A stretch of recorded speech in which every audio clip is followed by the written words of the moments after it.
प्यारे भाई और बहनों, कुछ समय की बात है। सर्दी का मौसम था। कड़ाके की ठंड पड़ रही थी।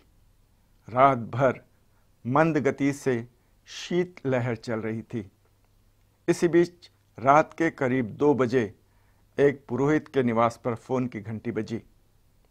जैसे ही पुरोहित ने फोन उठाया तो उन्हें एक जाने पहचाने व्यक्ति के दर्द भरे स्वरों में यह संदेश मिला, फादर, मेरे दादाजी मरने पर है, कृपया जल्दी आइए। उस व्यक्ति का घर पास में ही होने के कारण पुरोहित ने पैदल ही जाना उचित समझा।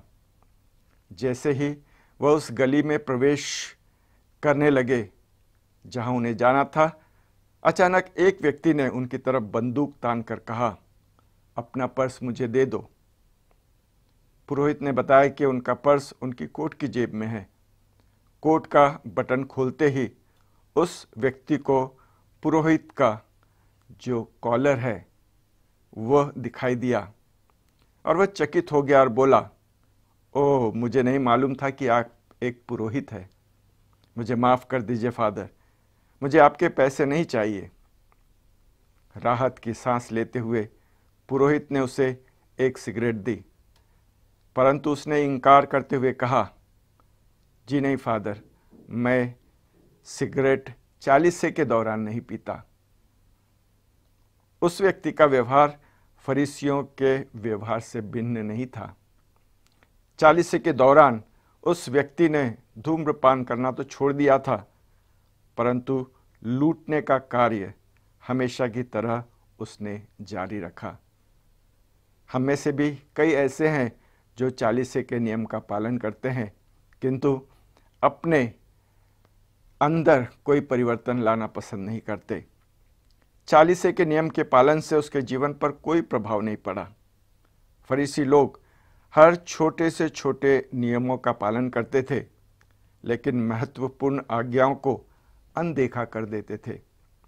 इसलिए यीशु सदैव उनकी आलोचना करते हैं। फरीसियों को यह भय था कि यीशु के कारण समाज में उनकी प्रतिष्ठा कहीं गिर न जाए, इसलिए वे यीशु में गलतियां ढूंढने लगे तथा यीशु को फंसाने का अवसर तलाशने लगे। हम आज के सुसमाचार में फरीसियों के ऐसे ही एक कार्य को तथा यीशु द्वारा उनके उस कार्य की कड़ी आलोचना के बारे में सुनते हैं। शास्त्रीय एवं फरीसी नियमों का यथावत पालन कर बाहरी तौर पर विधिवादी होने का परिचय देते थे, लेकिन नियमों का मूल अर्थ समझने में वे पूरी तरह असमर्थ थे।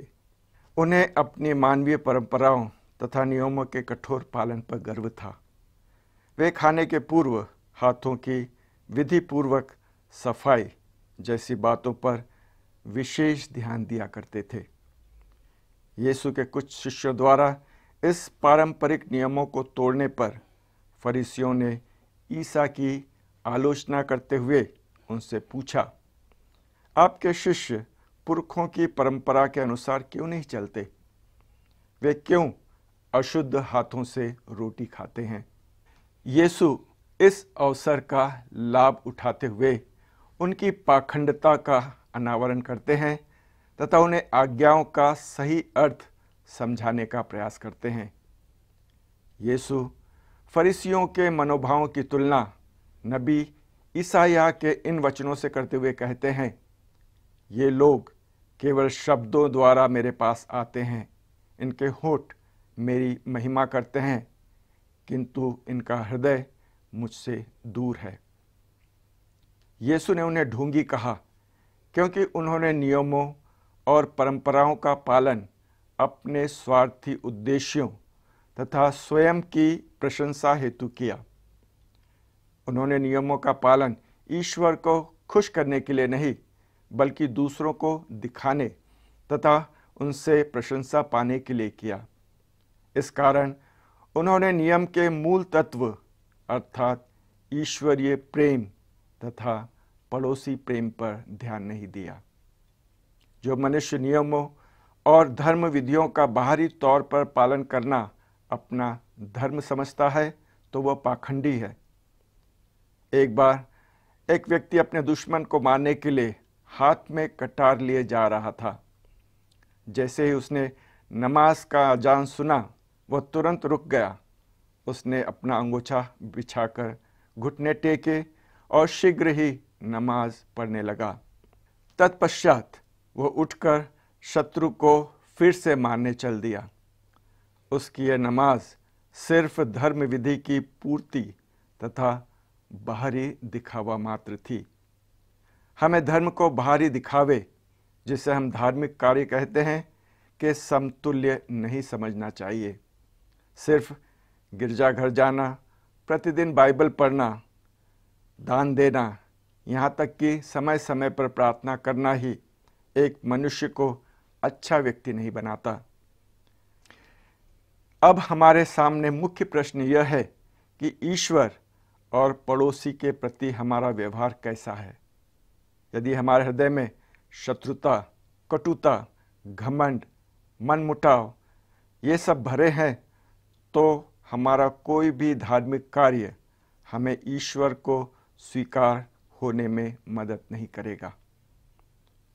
फिर लोगों ने यीशु से कहा कि ईश्वर हमारी पूजन पद्धति की पवित्रता को नहीं, बल्कि हमारे हृदय की पवित्रता को देखता है। बिना हाथ धोए भोजन करना या झूठे गिलास में पानी पीने से कोई मनुष्य अपवित्र नहीं बन जाता। जो हमारे हृदय से निकलता है वही हमें अपवित्र करता है।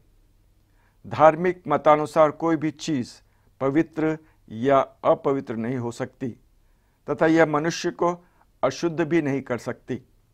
हमारे अपने ही कार्य जो स्वयं की भावनाओं से प्रभावित होकर किए जाते हैं, वे ही हमें पवित्र और अपवित्र बनाते हैं। वे अपने उद्देश्यों तथा मनोकामनाओं को प्रकट करते हैं। जो भी पाप हम ईश्वर तथा पड़ोसी के विरुद्ध करते हैं, वे मनुष्य से ही निकलते हैं। यीशु अपनी शिक्षा के द्वारा हमें धर्म के बाहरी दिखावेपन से मुक्त कराना चाहते थे। सच्चा धर्म मनुष्य के हृदय से ही निकलना चाहिए। यीशु लोगों को असंख्य नियमों के बोझ जो ईश्वरीय आज्ञाओं के पालन को असंभव बनाते हैं, मुक्त करना चाहते हैं। यीशु का धर्म और उनकी शिक्षा ईश्वरीय प्रेम तथा पड़ोसी प्रेम में निहित है।